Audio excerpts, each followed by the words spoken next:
And the pressure is on for one-on-one test of calmness, of accuracy, of precision. The referee's task, of course, to determine that the goalkeeper has stayed on his line until such time as the ball is struck. It's much easier for us up here to determine whether the goalkeeper has moved with the advantage of television monitors than it is for a referee.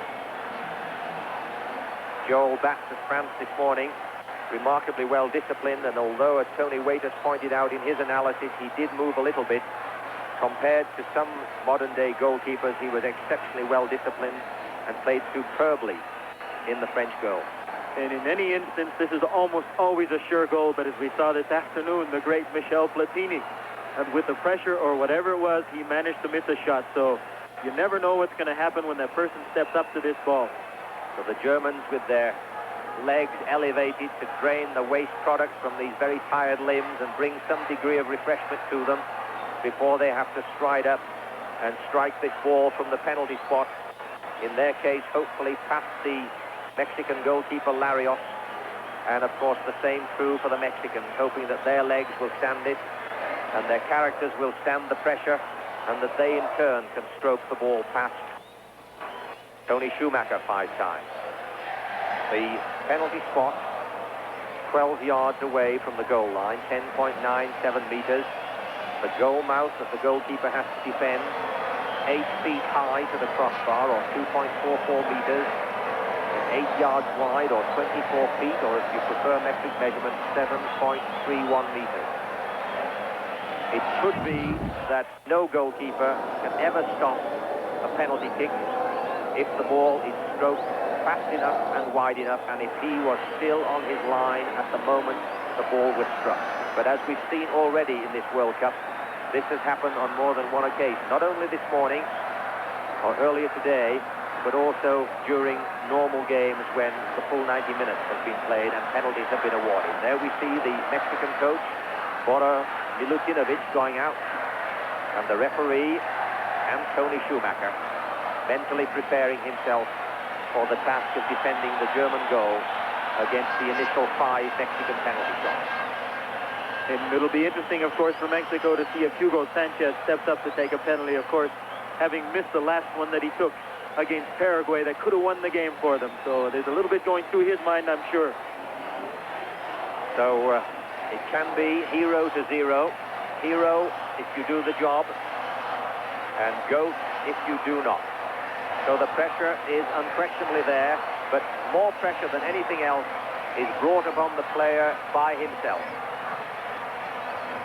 But the big thing about this is you've got to wait 4 years. If you happen to miss one, you've got to wait 4 years to make up for it all over again. So very, very important.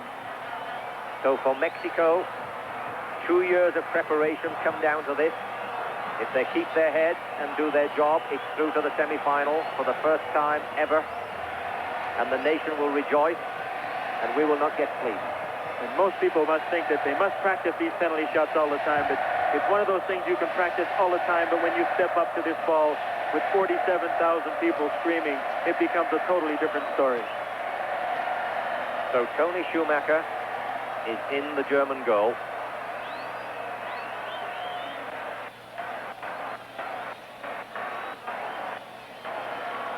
And the linesman just do the last final count to see that we have 5.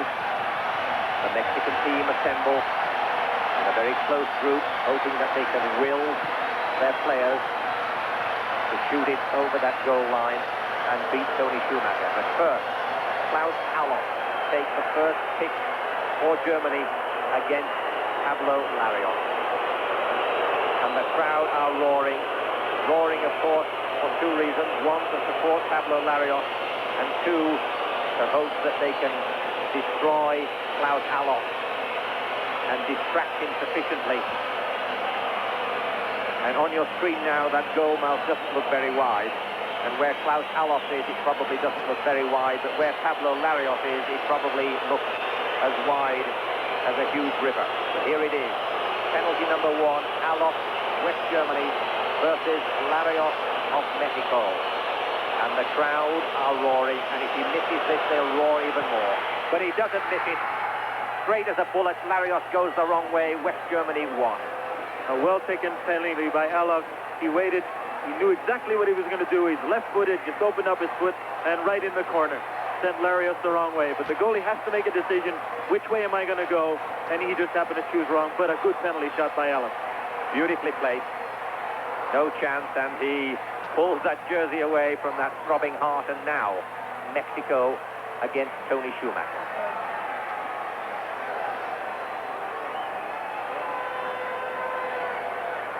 The referee watching the placement of the ball very carefully. It has to be in that circle, but of course that circle's been dug up a little bit, and all the players are worried. They don't want to get it up too high, because if it's on a little bump, they just may kick underneath it, and it'll go up over the bar. And it is Eldir Negrete who scored that beautiful volleyed goal. Can he now score from the penalty spot? Tony Schumacher waits. The referee indicates all is ready. Nonchalantly struck even, and the crowd roared their approval. Schumacher committed himself to the right. And he did exactly what Alov did, but just went the opposite way. Schumacher guessed wrong. Well taken, calm, cool penalty. Good penalty shot. Score 1-1. Well, that's a good example to his Mexican teammates, as was Alov a good example to the West Germans. So far, we've seen both penalties taken very coolly in place. This morning, we saw some just hit very hard. So what will Bremen do? Fullback Bremer, who played such a magnificent game for the full 90 minutes and the 15 minutes each way. And in it goes. Bremer. West Germany 2, Mexico 1. And again, another good penalty shot. The goalkeeper going the wrong way, but hit it very well. I think he was just making up his mind, I want to make good contact with this ball and hit it well. And if Negrete had stayed in the middle for Larios, he may have gotten that one. So Schumacher. The fourth shot. Ball is placed on the spot. Number 3, Kirate. He who had the German Berthold send off. Mexican centre back, can he make it 2-2? And Schumacher saves from Kirate. He got his foot to it. So the score 2-1. What a good save by Schumacher. He left his feet behind him there, and that's what caught the ball, because it went down the middle. In fact, it was not even down the middle. A poorly taken penalty, down the middle, left his legs there, and caught it with his leg. But a good save. Any penalty to save, as Tony said, is a good save by the goalie. So 47,000 Mexicans are now trying to inspire their remaining 3 penalty kickers to do the job, and trying to distract sufficiently at least 1 and preferably 2 Germans not to do theirs. Lothar Matthäus, who played superbly and gave them his all throughout the entire game. Here he goes. And it's in. 3-1 West Germany. That was a very close call. And Larios this time did guess the right way, but when you hit a penalty shot well, it was down low in the corner. Larios couldn't get to it.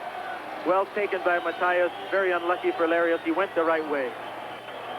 3-1 West Germany. The crowd hushed a little, relatively hushed. If Mexico were to hit this one, I think we would see quite amazing scene. Number 17, Raul Servín. Fullback who played well. And Schumacher saves another time. He telegraphed that one. Servín telegraphed that one. So surely now, West Germany must go through. Servín did not look confident going up to this ball, and he barely even made contact with it. Easy for Schumacher, guessed the right way, but not a well-taken one. He didn't look confident stepping up into that ball. And Schumacher stood his ground and stayed on his line, and there we see a dejected Bora Milutinovic. 3-1 to West Germany. And Pierre Litbarski, who was brought on so late by Franz Beckenbauer as a substitute. This is a chance for him to prove that the substitute was a very wise one. If he scores this one, then there is absolutely no hope. The crowd trying to distract him. Larios still on his line. And Littbarski concentrates and begins his move. And that is struck very, very cleanly with great authority.